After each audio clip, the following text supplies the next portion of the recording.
E aí, você é uma pessoa invejosa? Hoje a gente vai falar um pouco sobre esse sentimento que provavelmente todo mundo já sentiu ou vai sentir em algum momento da vida. Para quem ainda não me conhece, meu nome é Kelvin Correa, eu sou especialista em neurociências e comportamento humano e aqui nesse canal eu posto conteúdos sobre desenvolvimento pessoal, performance e autoconhecimento sempre baseado em ciência. Então, se você está querendo evoluir, está querendo usar ferramentas que são comprovadas, se inscreve aqui no canal porque tem vídeo novo toda semana. Então vamos lá, pessoal. Esse é um assunto muito interessante, muito curioso, porque é algo bem do dia a dia das pessoas e até que algumas pessoas consideram como bem polêmico, né? E estudando esse assunto a fundo, entendendo o cérebro de uma pessoa invejosa, eu fiquei bem surpreso e com bastante vontade de gravar esse vídeo aqui para vocês. Bom, para começar eu vou colocar na tela um dos artigos que eu estudei como sempre, que o título dele já é muito chamativo por si só. A tradução dele é basicamente quando a sua vitória é a minha dor, mas a sua dor é a minha vitória. É a primeira vez que eu vejo um artigo científico fazendo clickbait, mas funcionou. Eu comecei a ler o artigo por causa do título e também eles entregaram o que estava no título, assim como eu vou fazer agora aqui com vocês. A primeira coisa que a gente precisa esclarecer e entender sobre a inveja é que esse sentimento geralmente acontece quando a gente observa algo muito positivo em outra pessoa, alguma conquista, alguma vitória, algo que seja muito bom para a vida dessa pessoa, e isso acompanhado com uma autoavaliação inferior. Quando você vê essa conquista, essa coisa boa na outra pessoa, mas que em você é muito pior do que aconteceu com ela. Outro ponto importante que a gente precisa dizer para acontecer a inveja é até um pouco óbvio, mas esse domínio que está sendo avaliado, essa questão em si específica, precisa ser algo relevante para você. Porque é claro que você não vai ficar com inveja de alguém que está andando com um carro do ano se você gosta de moto ou se na verdade você nem dá valor para nenhum tipo de automóvel. Precisa ser algo que seja relevante para você e algo que esteja acima do que você se autoavalia. E é claro que existem outras variáveis, outros fatores para uma pessoa sentir inveja ou não, senão a gente sentiria isso basicamente o tempo todo, porque sempre tem alguém que é um pouquinho superior do que a gente em algum ponto na vida. Mas algumas coisas que distanciam a gente de sentir inveja de alguém é um nível de empatia com aquela pessoa, algum tipo de identificação com ela. Se você consegue se enxergar minimamente como uma pessoa parecida com aquela, geralmente você vai tender a não sentir inveja dessa pessoa, porque é como se você se visse no lugar dela de alguma forma. Ou também quando você olha algo positivo em outra pessoa, vê essa discrepância talvez entre o seu resultado e o dela, e usa isso de uma forma mais racional, traz aquilo como uma inspiração, como um exemplo a ser seguido, ou às vezes até um caminho que você pode seguir para conseguir o mesmo objetivo. Aliás, esse assunto sobre ser mais racional foi o tema do meu último vídeo, que eu vou deixar linkado aqui em cima e na descrição também, porque esse é outro assunto muito importante para o seu desenvolvimento. Então depois que você acabar esse vídeo aqui, já pula para lá. Entendida essa parte mais introdutória, só para a gente ficar bem alinhado aqui, agora a gente vai partir para o conteúdo do artigo em si e para a parte interessante que é entender o que está acontecendo aí no seu cérebro. Basicamente o que esse estudo estava querendo entender era a resposta de duas perguntas. Primeiro, o que acontece no seu cérebro enquanto você sente inveja? E segundo, o que acontece no seu cérebro quando você vê essa pessoa invejada se dando mal de alguma forma? Hoje a gente consegue ver esse tipo de coisa, fazer esse tipo de estudo através da neuroimagem, que é basicamente uma foto de dentro do seu cérebro, onde a gente consegue ver aonde está a maior atividade. Eu até estou deixando um exemplo aí só para vocês terem uma noção. Mas para conseguir fazer essa primeira etapa do estudo, o que os pesquisadores precisaram fazer é induzir uma inveja nas pessoas que iam participar dele. Afinal, quase ninguém admite que é invejoso.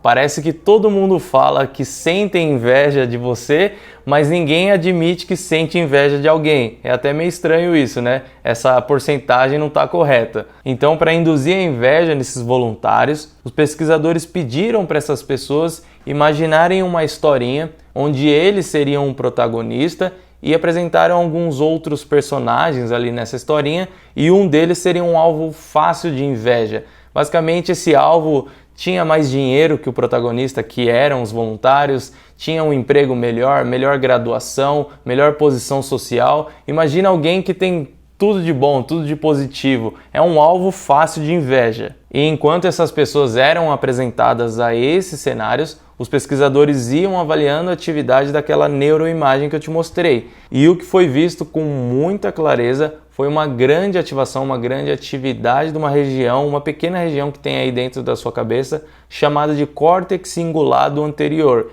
que, assim como tudo no nosso cérebro, tem diversas funções, mas existem duas em questão que é importante a gente dizer aqui. Essa partezinha do seu cérebro é responsável por gerar dor e detectar conflito na sua realidade. Então, primeiro, literalmente, inveja causa dor. É por isso que as pessoas falam por aí que o sentimento de inveja é uma sensação amarga, com uma dor por dentro, que é algo muito ruim para a pessoa. É porque realmente o que a pessoa sente é dor. Igual quando você toma um soco na cara, sente dor e ativa essa região do cérebro, quando você vê uma situação, sente inveja por algum motivo, também ativa essa mesma região e você sente dor. E um segundo ponto importante é que a gente tem uma propensão de sempre ter uma autoavaliação positiva. É como se a gente tivesse um viés de sempre se ver bem, nunca se enxergar como fracassado em qualquer área que seja que você queira imaginar. E é por isso que a inveja tem muito a ver também com essa detecção de conflito.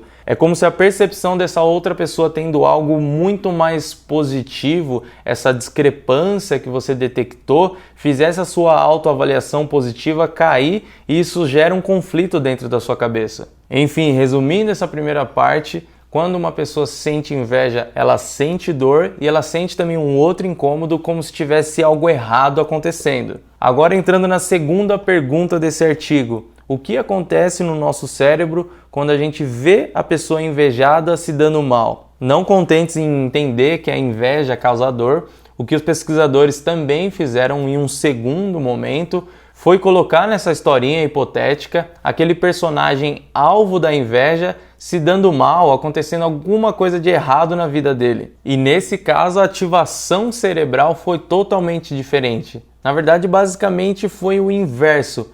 O que aconteceu foi a ativação de diversas áreas do nosso sistema de recompensa, áreas como o estriado ventral e núcleo accumbens, que vai deixar essa pessoa literalmente eufórica e sentindo prazer. É isso mesmo, gente. Quando uma pessoa que sente inveja de alguém vê essa pessoa invejada se dando mal, o que ela sente é prazer. Aliás, o termo que o artigo usa para descrever essa situação é uma palavra em alemão, eu acho que eu não sei pronunciar certo, mas é Schadenfreude, se não me engano, que para o português não tem uma tradução literal em uma palavra só, mas é basicamente uma satisfação, um prazer de ver uma outra pessoa passando por algo ruim. Além disso, algo curioso é que quanto maior foi a ativação do córtex cingulado anterior no primeiro momento, maior também foi a ativação do sistema de recompensa quando eles observaram aquela pessoa se dando mal.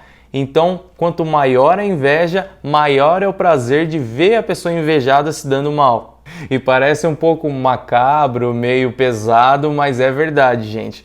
Mas é muito importante a gente voltar naqueles dois pontos que eu falei na primeira situação, aqueles dois incômodos, seja a dor ou seja esse conflito que acontece na sua cabeça, porque isso também pode ser usado para a gente tentar evoluir de alguma forma, a gente usar isso para o lado positivo, porque sempre que acontecer essa situação, a gente vai tentar fazer uma regulação disso de alguma forma, e existem diversas formas disso acontecer. Como eu disse, algumas pessoas vão racionalizar essa questão e usar isso como um impulso para elas. Elas vão pegar o alvo que às vezes ela sentiu inveja que estava aqui e você estava aqui e fazer um nivelamento evoluindo para chegar num patamar mais aceitável, chegar numa autopercepção mais positiva e ficar mais confortável com isso. O problema é que essa regulação também pode acontecer de maneiras extremamente negativas. Uma muito clássica é a pessoa se abster daquilo de alguma forma. Seria basicamente aquela pessoa que sente inveja e tenta começar a se provar de que aquilo não é importante para ela, de que aquilo não é relevante.